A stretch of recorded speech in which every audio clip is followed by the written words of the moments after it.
Saudara-saudariku yang dikasihi Tuhan, Shalom, salam damai sejahtera untuk Anda semua dan selamat bertemu kembali dalam Renungan Harian Katolik. Kita tetap akan mendalami bacaan pertama dalam misa hari ini, yaitu dari kitab Yeremia. Disitulah kita temukan pergolakan batin manusia, baik pada zaman Nabi Yeremia hidup, namun juga pada zaman ini. Kita bercermin dari kitab Yeremia.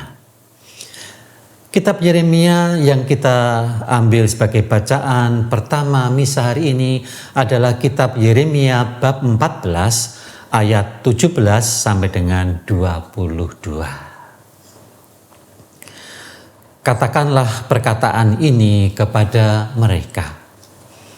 Air mataku bercucuran siang dan malam dengan tidak berhenti. Sebab anak darah, putri bangsaku, dilukai dengan luka parah, luka yang sama sekali tidak tersembuhkan. Apabila aku keluar ke padang, di sana ada orang-orang yang mati terbunuh oleh pedang. Apabila aku masuk ke dalam kota, di sana ada orang-orang sakit kelaparan. Bahkan baik nabi maupun imam menjelajah negeri yang tidak dikenalnya. Telah kau tolakkah Yehuda sama sekali? Telah merasa muakkah engkau terhadap Sion? Mengapakah kami kau pukul sedemikian sehingga kami tidak ada kesembuhan lagi bagi kami? Kami mengharapkan damai sejahtera, tetapi tidak datang sesuatu yang baik. Mengharapkan waktu kesembuhan, tetapi hanya ada kengerian. Ya Tuhan, kami mengetahui kefasikan kami dan kesalahan nenek moyang kami. Sungguh kami telah berdosa kepadamu. Janganlah engkau menampik kami oleh karena namamu. Janganlah engkau menghinakan tahta kemuliaanmu. Ingatlah perjanjianmu dengan kami, janganlah membatalkannya. Adakah yang dapat menurunkan hujan di antara dewa kesia-siaan bangsa-bangsa itu? Atau dapatkah langit sendiri memberi hujan lebat? Bukankah hanya engkau saja ya Tuhan Allah kami, pengharapan kami yang membuat semuanya itu? Saudara-saudariku yang dikasihi Tuhan, kitab Yeremia yang baru kita dengarkan, yang baru saja kita dengarkan tadi adalah ratapan mendalam dan doa syafaat Nabi Yeremia di tengah krisis kekeringan, krisis kelaparan, ancaman perang yang menimpa bangsa Israel. Yeremia menangis karena penderitaan umatnya akibat dosa mereka. Bukan hanya dosa dari mereka yang hidup pada saat itu, tetapi juga kesalahan nenek moyang mereka.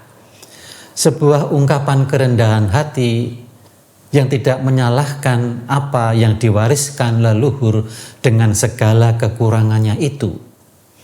Bukankah itu juga menjadi bagian yang harus kita perhatikan?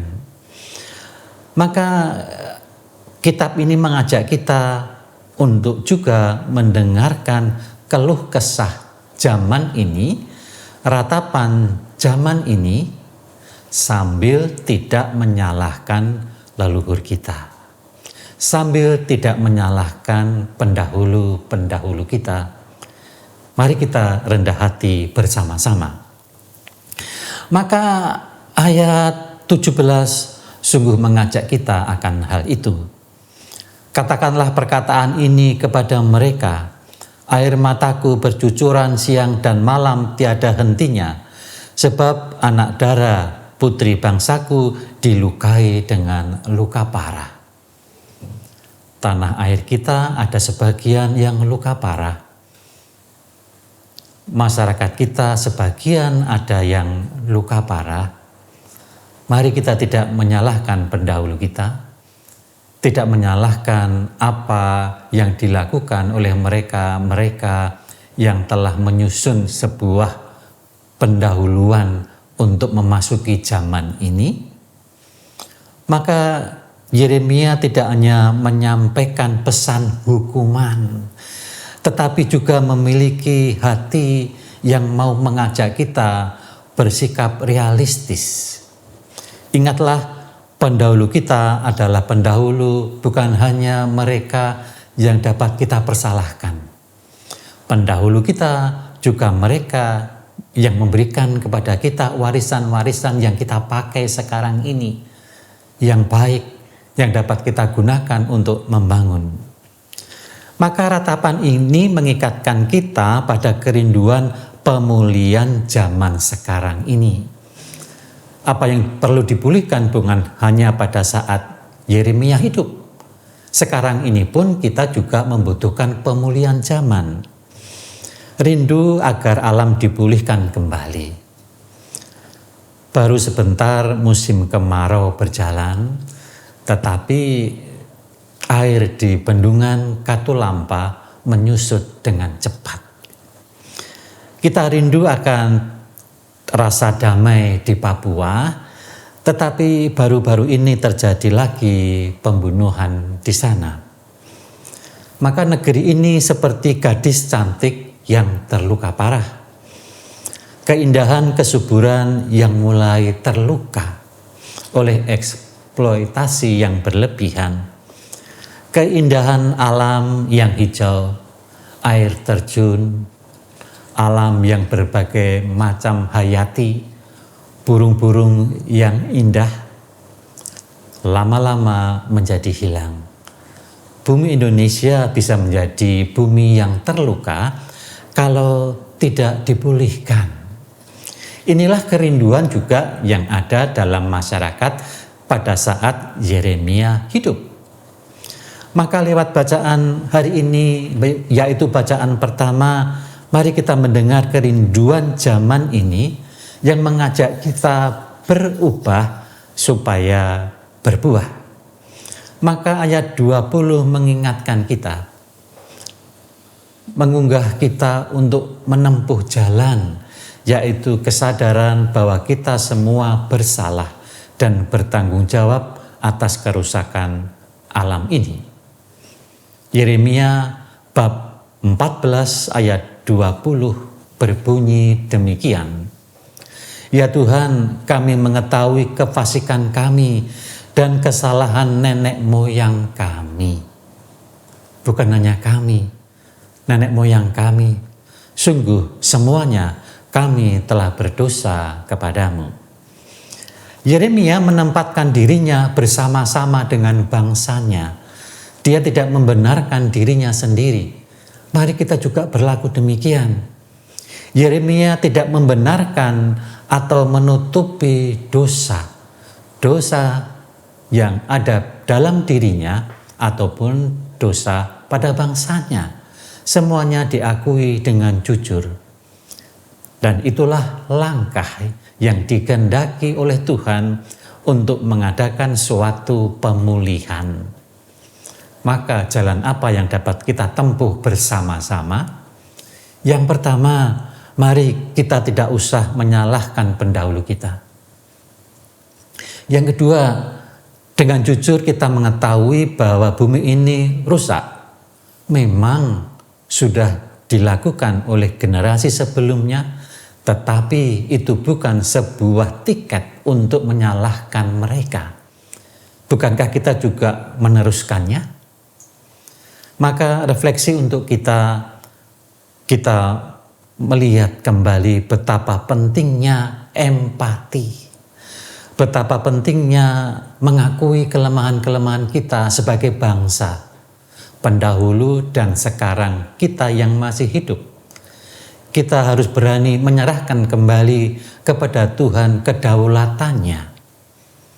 Maka mari kita berdoa supaya sungguh kita memiliki kekuatan untuk mengadakan pemulihan negara kita, pemulihan bumi Indonesia.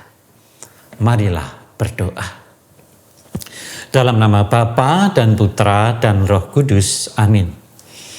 Allah Bapa yang Maha Pengasih, sumber segala kebaikan, keindahan, dan kemakmuran. Kami bersyukur kepadamu atas rahmat kehidupan yang Kau berikan kepada bangsa kami.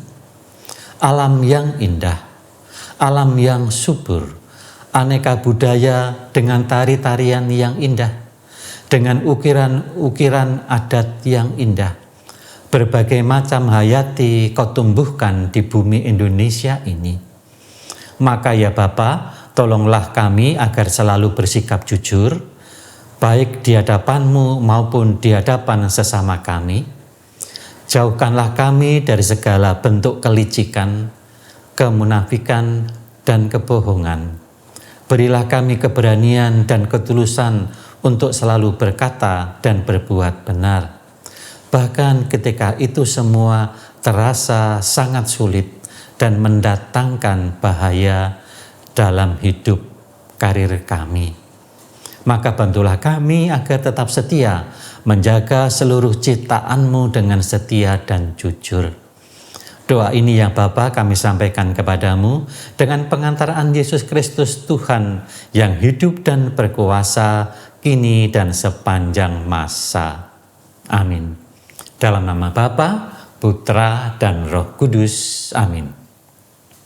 Tuhan bersamamu dan bersama rohmu, dan semoga Allah yang Maha Kuasa selalu memberkati hidup kita dalam nama Bapa, Putra, dan Roh Kudus. Amin.